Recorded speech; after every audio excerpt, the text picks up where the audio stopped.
Tcheco, venha comer. Tô aqui, Paulinho. Vai buscar milho pra gente. Tá bom. Eita, será que esse negócio vai ficar bom? Olha, pronto. Oxi. Peguei o melhor milho que tenha. Tu é desenrolado mesmo. 3 caroços do milho. 3 caroços do milho. Pronto, caroço tirado com sucesso.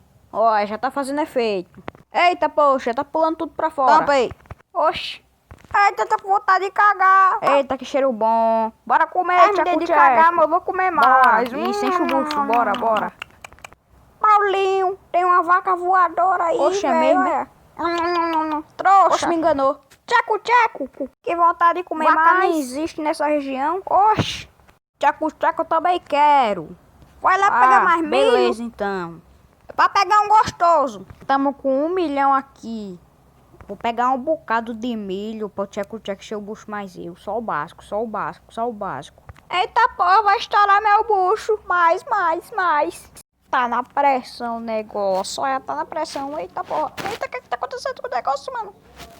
Tcheco, é o melhor jeito de correr. Tcheco. Espere eu.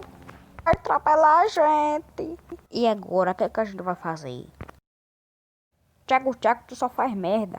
Bora trabalhar entregador de pipoca delivery. Estou pronto aqui pra fazer os pedidos. Pronto, cadê? Cadê as entregas? Pronto, vou levar lá pra galera. Terminou, tcheco? Não, tô quase terminando. Me dá esse. Estou pronto para entregar delivery.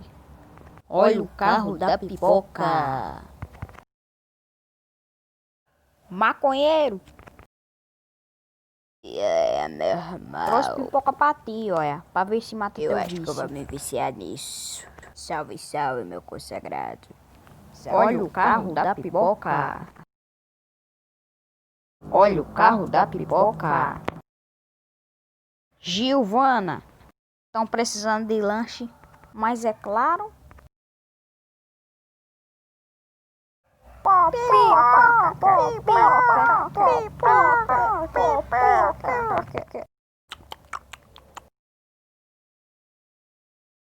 Marivaldo. Oxe, a pessoa não pode nem ver um livro em paz, oxe. Trouxe pipoca delivery pra tu comer. Nem pra ser uma coisa mais decente.